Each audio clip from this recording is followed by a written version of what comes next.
Well,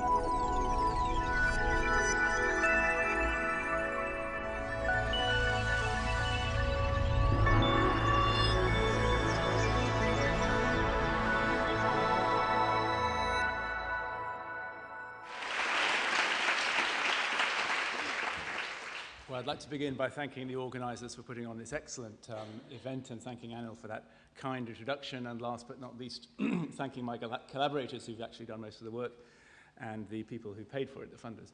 So really the core of the problem is this.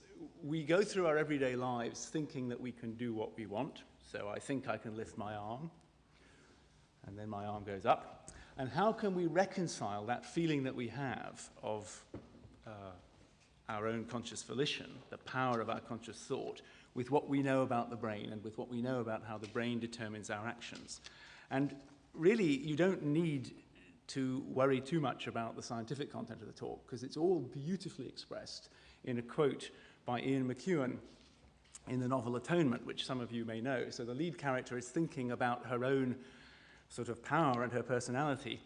She raised one hand and she flexed its fingers, and she wondered how this thing, this machine for gripping, this funny little spider on the end of her arm came to be hers and entirely at her command.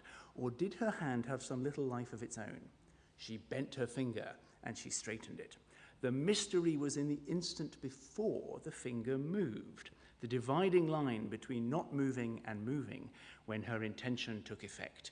It was like a wave breaking, and if only she could find herself at the crest of the wave, she thought she might find the secret part of her that was really in charge.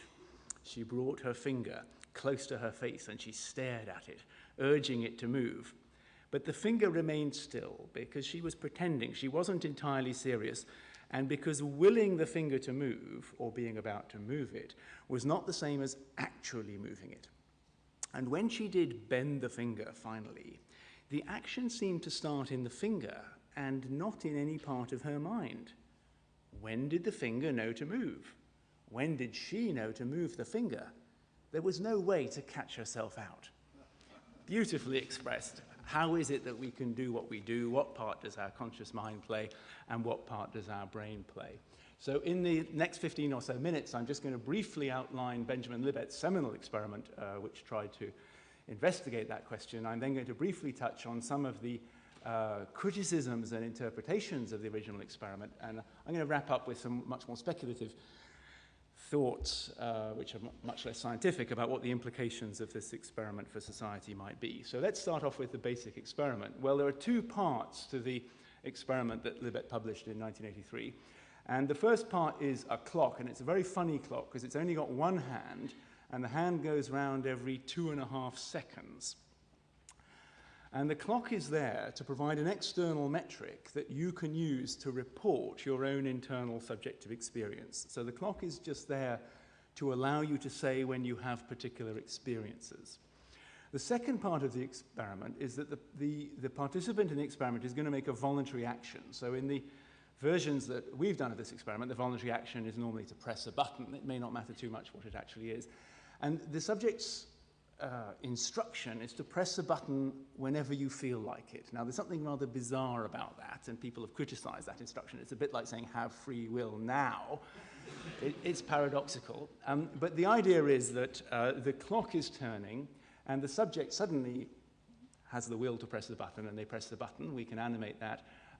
And then the clock continues to turn for a while. It stops in a random location, and then we can ask the subject to use the clock to report their own subjective experience of when they had the will to press the button, when they first felt, I'm going to press the button now, when they had the experience of conscious intention.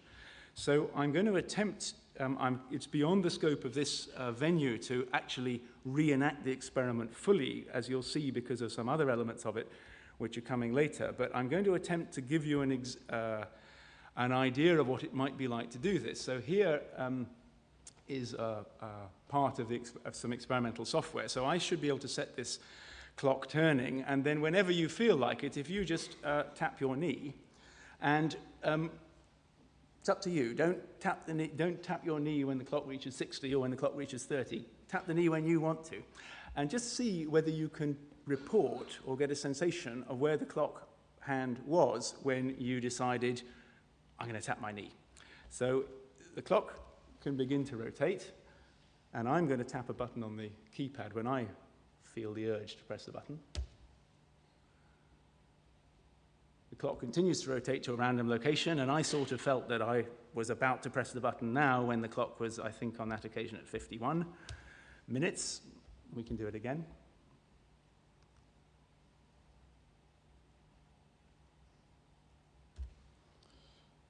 And the clock rotates, stops at a random location, and in that occasion it seemed to me that I felt that I wanted to press the button when the clock hand was at 13. Now, some of you will have your own opinions as to whether you had any sensation of what you were doing when you tapped your knee, whether you had any sensation of wanting to tap your knee. Maybe some of you didn't want to do anything at all, and that's absolutely fine, but that's the way that Libet did the experiment. So the idea is that the components of the experiment are that you make a voluntary action at a time of your own choosing, and you use this clock to report the time of your experience of willing or deciding or choosing or having the urge, is the word that Libet used, to press the key. So the final element of the Libet experiment is that while this was all going on, he was measuring brain activity using a very standard technique called EEG, in which small electrodes are placed on the scalp. Here they're embedded in a funny hat, and these pick up the tiny electrical signals that can be measured at the scalp, which are a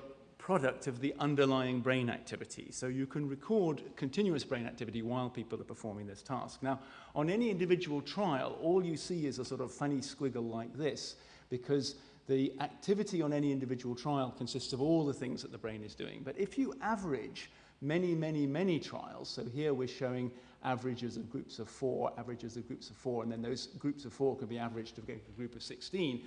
And if you average the activity just before the person presses the button, just before the person makes this voluntary action, what you'll see is that embedded in all this noisy squiggles of electrical brain activity, there's a reliable signature which you can see in the average of many, many trials.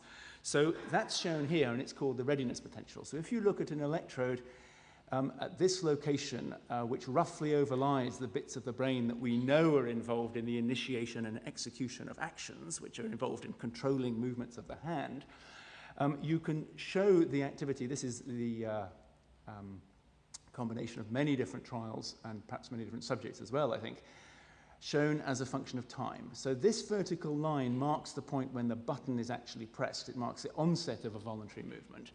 And you can see that there's a change in the electrical potential of these regions of the brain happening quite a long time before the person presses the button. So we're looking at this gradual ramp-like change in electrical activity, and it's called the readiness potential because it's associated with getting ready to make an action.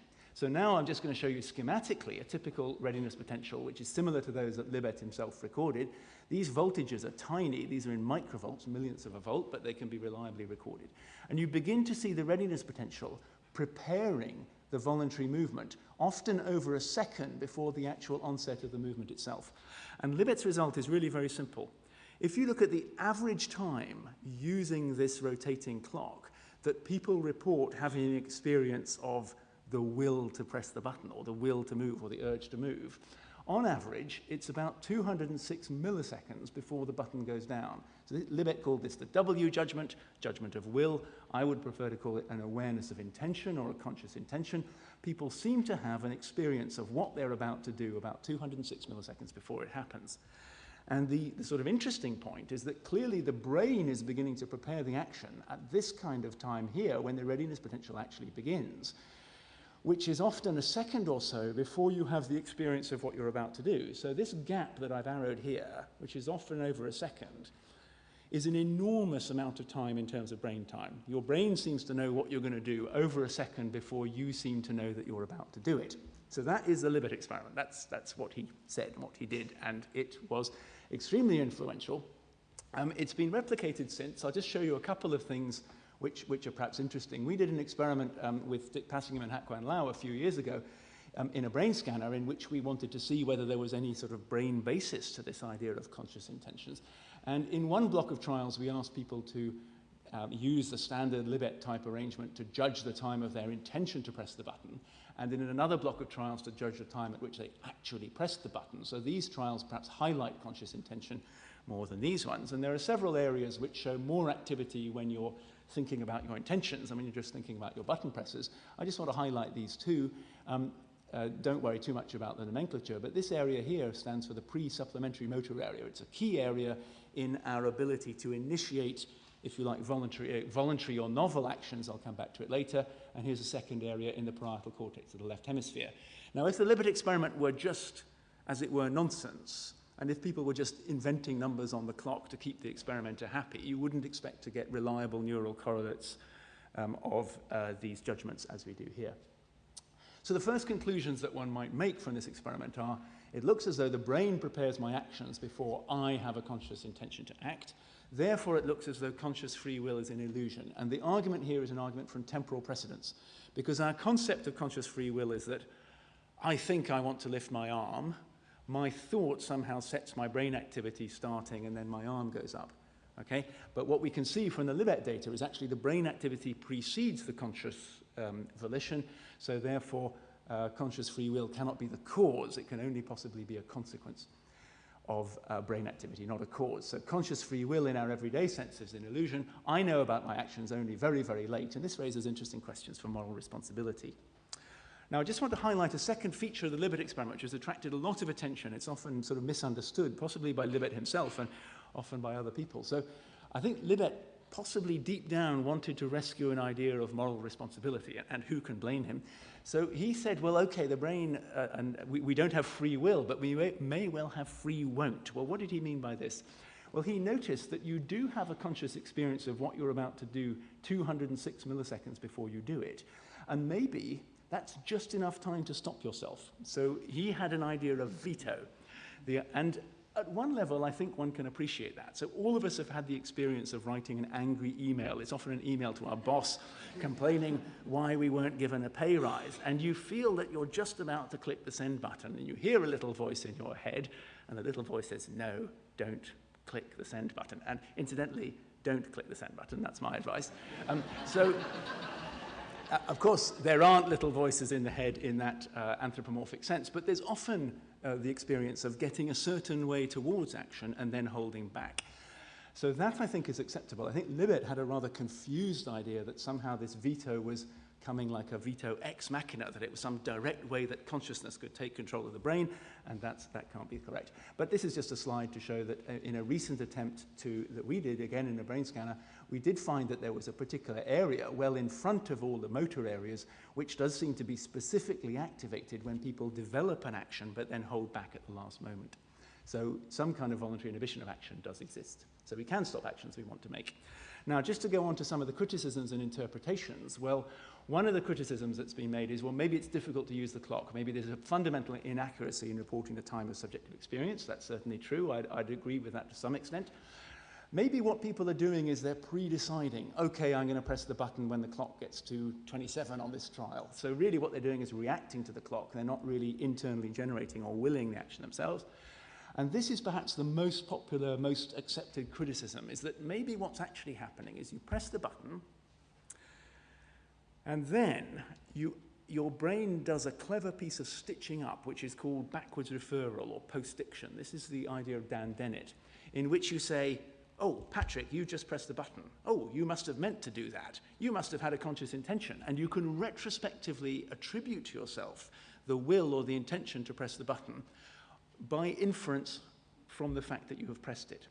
And if you believe that, then you would say, like many people, and many psychologists in particular, that we only have an illusion of will. We tell ourselves narratives about our own will, but in fact all our actions are unconsciously generated. And I think I'd certainly agree with that. This backward referral does occur. Then the final criticism which is often made is this is out of context. It's not like decisions in real life. It's far too simple. It's not like free will outside the laboratory. And one can also claim that the way that free will is operationalized in the experiment has no connection to our long-range intentions and our long-range goals. So I might really want to go somewhere on holiday, and that doesn't seem to translate very well into pressing buttons. So those are some of the objections which have been made. Is there any neuroscientific value to these experiments at all? So I think that's an interesting question to ask. And what could conscious intention be for? What could this feeling of conscious will that we have, what could it be for? Well, one sort of classic idea which goes back to Descartes is the idea that consciousness somehow controls our actions, that somehow my conscious intention to lift my arm allows me to lift my arm. And I think as a neuroscientist, you just can't believe that. It's a dualistic view. It involves some kind of brain-independent consciousness, which is like a ghost in a machine, which somehow controls my brain but isn't in my brain. I don't think modern neuroscience can have really anything to do with that at all. The dominant view, particularly I think in North America, is a quite behaviorist view, that conscious intention has no function at all. It's just an illusion. Maybe it's an epiphenomenon. It's part of a narrative confabulation that we tell ourselves to explain our own behavior, but it's not really worth any scientific attention. And I just want to briefly show you one piece of data. It's not mine, but one piece of data which I think powerfully rejects that idea that conscious will is purely an illusion. And this is data from the very, very few cases where you can directly stimulate the human brain in an ethical way. And these are part of clinical studies that are done in neurosurgery in cases of intractable epilepsy. So occasionally intractable epilepsies involve removing a part of the brain which is the epileptic focus. And the neurosurgeon, before they do that, they need to make sure they remove the right part of the brain and not the wrong part. So they implant electrodes directly onto the cortical surface in this kind of grid-like arrangement. And in order to know which brain area is which, they will stimulate through pairs of electrodes to work out whether they want to remove a brain area or not. And Itzhak Fried in UCLA, who is the leader in the world in this area, has published some extremely interesting data in which stimulation of the supplementary motor area and pre-supplementary motor area, which you'll remember we found was active in the Libet experiment, which I showed you earlier. If you stimulate through these electrodes here, then the patient who is completely still and completely awake while they're being stimulated will say things like, I have an urge to move my right arm. I want to move my left arm. They'll report something. The word urge is often used. It seems like a strange word, but it's the word that the neurosurgeons use. They report something which sounds like a conscious intention. It sounds like will, and it's always linked to a specific body part. It's always linked to a particular movement they want to make, and they are not moving. That's the critical point. So the neurosurgeon it's not free will, because the neurosurgeon is kind of hijacking their will and giving them a will to move. They're not actually yet moving at all. Now, if they were just confabulating and telling themselves narratives to explain their own will, how would they know to do that when they hadn't yet moved? Okay? So I think this data gives us a clear idea that there are particular brain areas which we know are involved in the initiation of action and also give rise to a conscious experience of, I'm about to, I want to, I have an urge to. It would be interesting to know more about what this actually feels like, but there are only very, very restricted cases in which it can be done. Now, another interesting point is if you turn up the stimulating current, then the patient's body actually moves involuntarily, and the bit of the body that moves is, in general, the bit of the body that they previously said they felt they had the urge to move. They'd actually move their right arm, in this case, having previously felt an urge to move it. So the patient's not doing anything. This is being done to them by the neurosurgeon. I think it's absolutely fascinating data in terms of our understanding of our own selves. So finally, what might conscious intention be for? Well, of course, I don't know, but one possibility is that conscious intention is really about predictive learning. And it's not so much about controlling the action that I'm making now, because it's all happening a bit fast for that. But it may be about learning how to control my actions in future. So it may be that if I have an intense conscious experience of being about to do something, this may participate in monitoring the forthcoming action that I make and the outcome that that action has. If I've had a very intense conscious experience of pressing a button and then something really good or something really bad happens, the intense subjective experience that I've had of intending it may be useful next time I'm in the situation when I can press that button. So maybe conscious intention has the function of allowing me to ask, do you really want to be responsible for that? So just very briefly, I've got 2 slides on wider implications. It seems to me that there's an interesting mismatch here between what neuroscience says about our voluntary action and the way we think about our volition every day as we go around our world and make choices, or at least think we make choices, because our everyday view of our own will does seem to ignore the role of the brain. There's a big gap between what's called folk psychology and neuroscience. Another wider implication which has attracted a lot of attention is mind reading. So in principle, if you look at the Libet experiment, you can read people's intentions maybe 1 or 2 seconds before they press the button, but they only know they're going to press the button a couple of 100 milliseconds before they do. Now that raises a really interesting question, which is not purely an academic speculation. A neuroscientist could know about my impending action before I do. Now, some very interesting legal implications about this. Could you decode people's intentions, which they claim they didn't have? Would you be able to use that as scientific evidence for or against anything? There's a lot of interest in this also in military circles, in mind reading the intentions of military personnel so that it can be used in battlefield. It can be used in the battlefield. Now that raises some very interesting wider implications. And in general, in the law, at least in all systems that I'm aware of that derive from Roman law, to have a crime, you need to have 2 things. You need to have actus reus, you need to have a physical action. So thought alone is, at least normally, or at least sometimes, not a crime. You need to do something. But you also need to have mens rea. You need to have conscious intention. You need to have guilty mind, is how that's often sometimes translated. So, for example, if I perform an action which is not voluntary, for example, if somebody were to take my hand and passively push it into a third person's face, then I could claim, well, yes, he was hit in the face by my hand, but I didn't have the intention to do it, so I'm not guilty. So the way law works depends heavily on the idea of a concept of conscious intention. Now, what's the status of neuroscientific data for working out whether people do or don't have those conscious intentions? So finally, a few more wider implications. It seems that our conscious experience is too late to control our current action in a kind of a dualistic way. But I suspect that if we have a vivid experience of conscious intention and a knowledge of action outcomes, this is a very potent mix to learn for next time. And it's interesting that if you look at, this is something which you don't see in the neuroscientific literature at all, the human will can be trained. And I think as a society, we spend often a couple of decades training the human will of our children. So that's what a lot of education is about, in fact, or it can be construed in those ways. So just to conclude, what the Libet experiment shows, I think correctly, is that brain activity comes first. It causes conscious experience, and brain activity also causes action. What does this mean in terms of our sense of self? Well, I think as humans, compared to many other animals, have an astonishing flexibility and creativity in what they can do. And this flexibility and creativity of voluntary action are key features of our mind. And there's a strong relation between voluntary action and our status as social animals, because society has a clear interest in individuals' volition.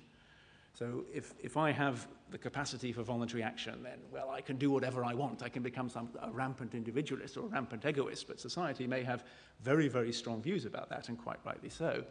So there's an interesting interaction between individual volition and social structures and social conformity. So I suspect that conscious experience may be important, experience of conscious intention may be important to allow us to have social learning of good, and notice I put that in quotes, of good voluntary actions. Thanks very much.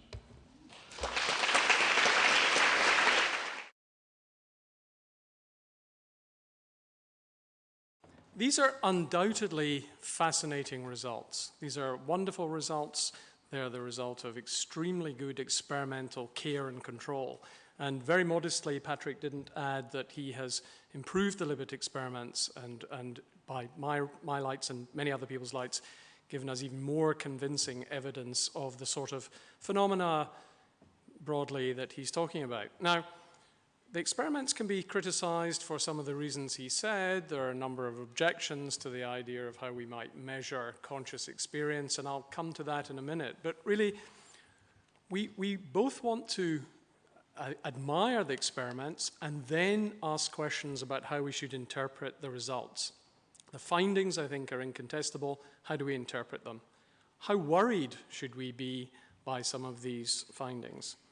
Well, there's a very crude way of putting this, which Patrick certainly wouldn't have appealed to, and which we must be, all of us, careful not to appeal to when we leave this room. Careless talk tends to diminish both the value of the neuroscience and the value of philosophical reflection upon it. And the careless talk is, it wasn't me that did it. It was my neurons that did it, and I had to stand by or merely look on late and report on what was happening. Now that picture already commits us to a horrible dualistic pulling apart of the neurons, the bits of the brain responsible for the movement, and then something like the conscious me or self who's powerlessly attending to what goes on. Now look, it's all you. I'm afraid you are as much a meat machine as you are anything else. You're a wonderfully well-evolved meat machine with tremendous powers of conscious reflection and experience. And what distinguishes you from our evolutionary cousins isn't that you have a little element, a sort of non-material self, which is hiding there and somehow or other managing to pull and push things which it is not made of. That's the wrong picture. So when you say, my neurons, or this part of my supplementary motor cortex, drove me towards an action, you also might be tempted to say, that's part of you, the person, preparing for, anticipating, and starting to move to action. Now, one of the things that leads the Libet experiments to seem very challenging is the idea that it threatens our conscious free will, and Patrick did stress conscious free will. But what about unconscious free will? What about the possibility of acting as you intend, acting on your own intentions and thoughts, having it that your thought about what to do makes a difference, without it having to be conscious or reflected upon very much at all? A lot of the time in our daily lives, we simply set about the things that we want to do with our larger plans and projects, and we don't actually pay much attention to how we bring about and carry out the minute details. As I speak to you now, I open my mouth and the words miraculously come out in the right order, and I have no idea how that happens. But I'm jolly glad they do, and if they didn't, I hope you would leave. Now, when I set about to do something, clearly there has to be planning and preparation, and clearly we are systems, very complicated systems with different neural areas, different cortical regions responsible for different parts of that overall task. And when we start to plan an action, presumably the planning starts pretty far back. When you sit down for the Libet experiment and you're asked to concentrate on moving a finger, you're already aware that it's finger moving you're about and not wiggling of toes and not blinking or sticking out your tongue. So there's a preparation and there's a planning that's going to dedicate some part of the systems that are available to you to be in the ballpark, in the right area for doing this. Also, when you start to initiate a movement, even if it was intended, even if it was led by decision, you don't want a philosophical picture in which decisions come out of thin air. You don't want a picture in which suddenly a decision was upon me and I found myself acting. I don't know why I lashed out there a moment ago. It seems I just decided. There are things that happen causally and temporally leading up to a decision and resulting in the enactment of a decision. And I want to just focus on that for the purpose of this commentary to make you think about how limited the actions and movements you're offered in the Libet experiment really are. You're offered the opportunity to decide when to move your finger. Now, if you were sharing with me Patrick's recreation of the experiment as you thought when to tap your leg or your hand, I think you have the experience you usually have when you're standing at the edge of a small cliff, or you're about to jump into the water and it's a little bit below you. Now, no, not yet. Oh, nearly. Now, yep, now. There's a certain amount of rehearsal, of holding back, of about to decide, of, oh, yep, no, now. So there's something very odd already about that moment of supposedly freely willing. It doesn't look like some of the other activities we go in for. But I also want to say, I believe that the experiments do show that the readiness potential, and in Patrick's experiments, a kind of much more precise lateralizing of that readiness potential into one or other hemisphere to control one or other hand, that does precede this moment of conscious awareness. And it's quite a good thing.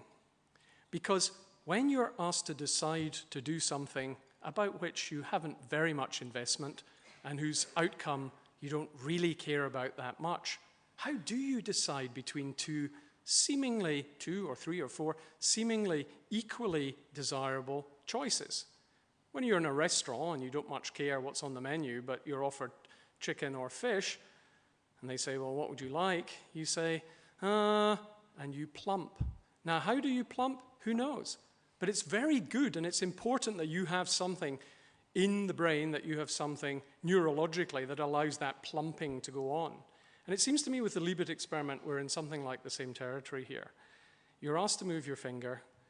You don't really care when you do it, but you've got to have something bring about the choice between these equally desirable outcomes, and you plump. And luckily, you plump by not considering every possible consequence of taking one or the other course of action.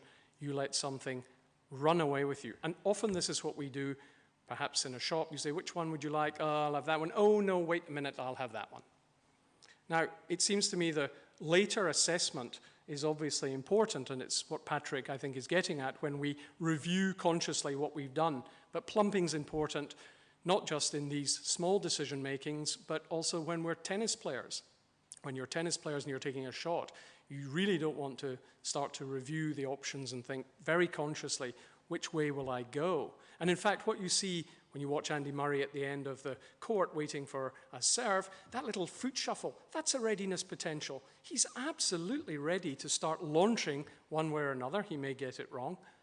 But you wouldn't want to say he wasn't in control. That's an immensely controlled set of movements and behaviors that he is bringing about. He is bringing it about as a total animal and agent. The fact that we don't say, well, was his conscious will bringing it about? Or was it this particular part of the supplementary motor area bringing it about? Doesn't really matter. What we're seeing is well-directed, judicious movement and action brought about by the whole agent.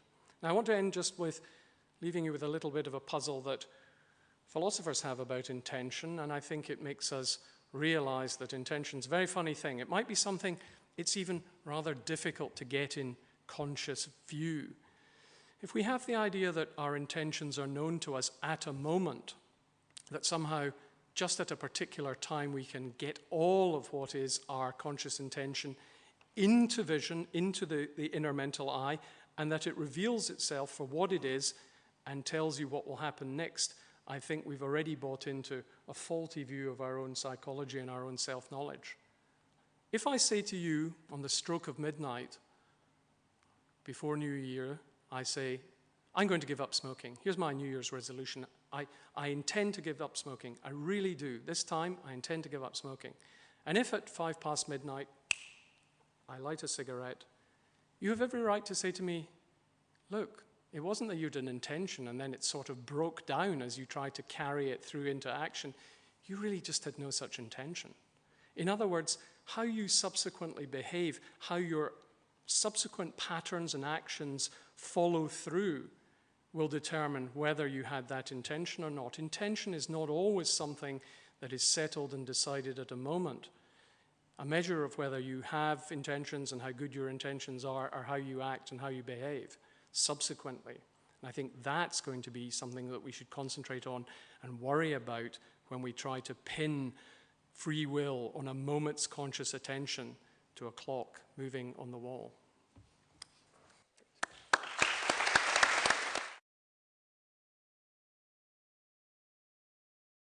Well, it's common ground to all of us sitting up here, I think, that brains in some way or other secrete minds. So I don't think there are any dualists up here, no ghosts in the machine being argued for. Maybe there are a few ghosts in machines out there. We'll see in the discussion period.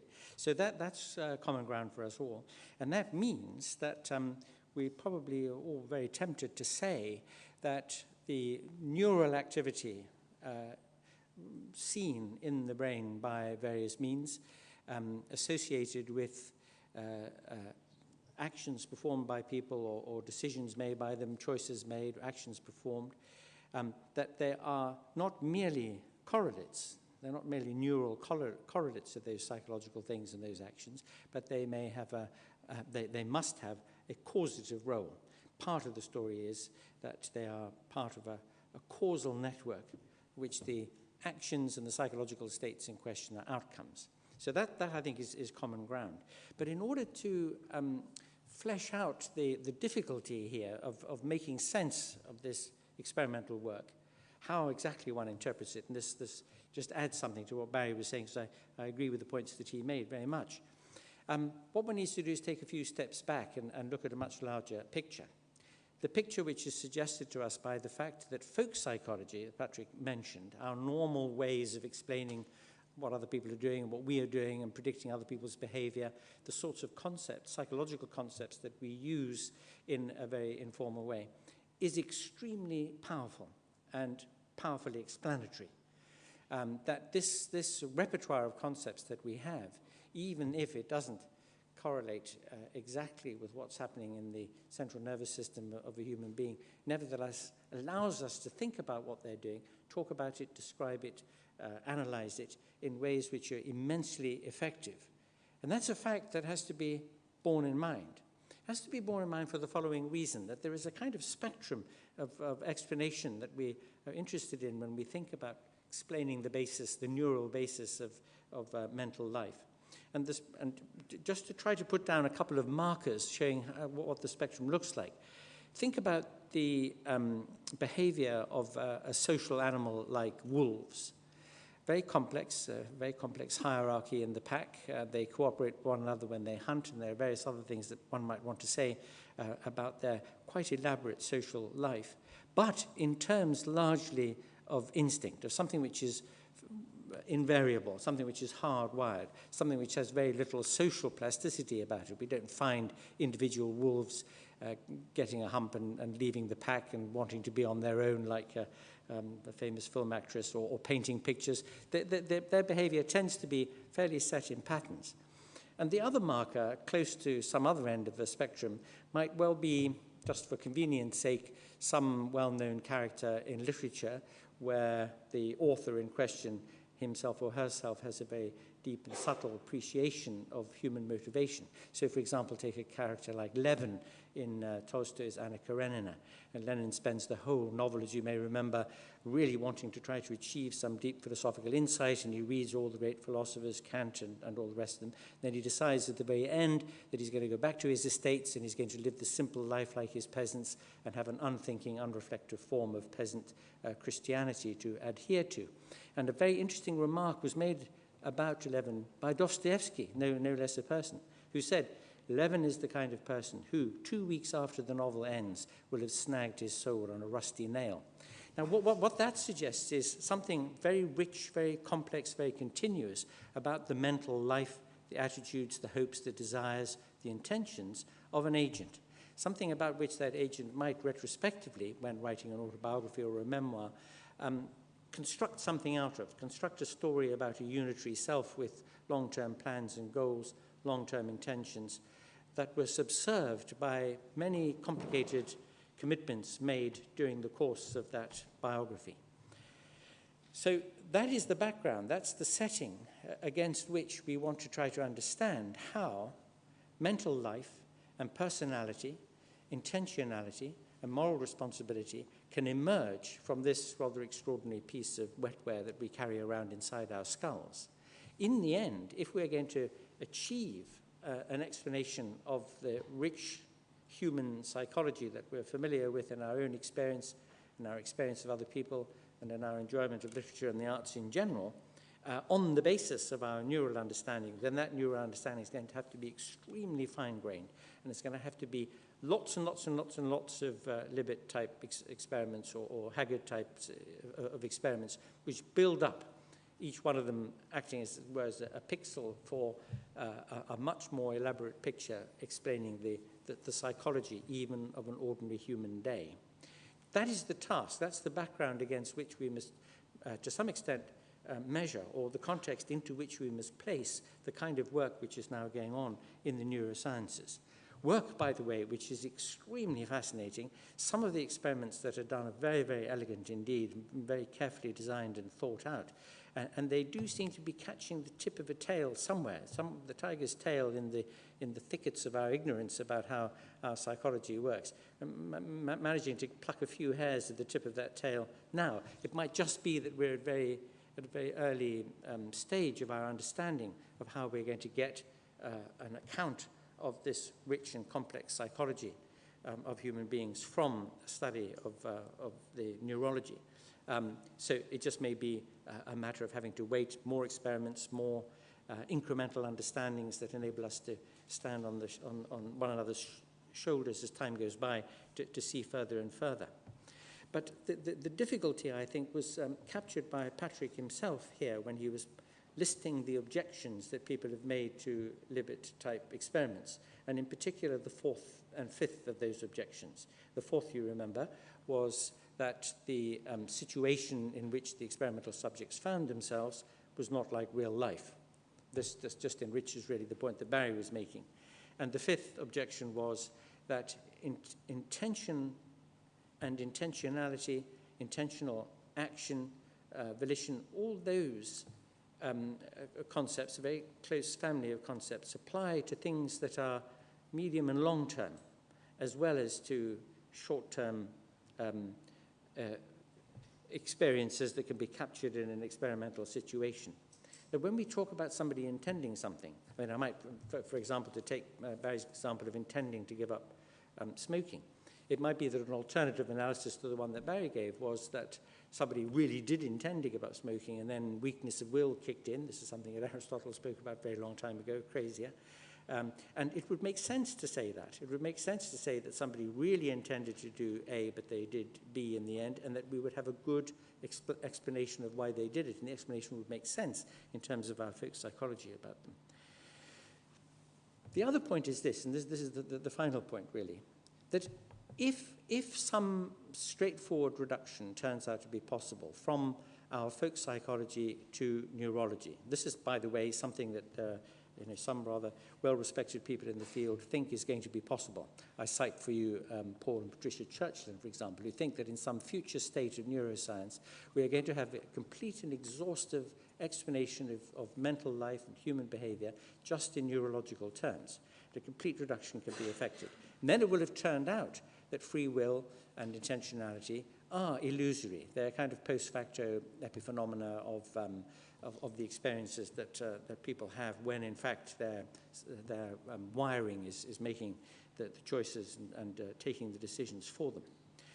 If that is the case, then we have an interesting task to perform, and that task is to accept that our entire way of thinking about human behavior, our entire way of thinking about morality, which of course crucially depends upon being able to assign responsibility, make sense of the relevance of praise and blame and reward and punishment and so on, was a massive and systematic error.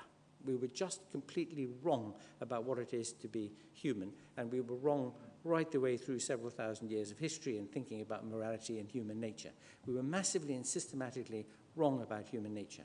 Now, we may be wrong. We may have been living with a huge error theory all this way along.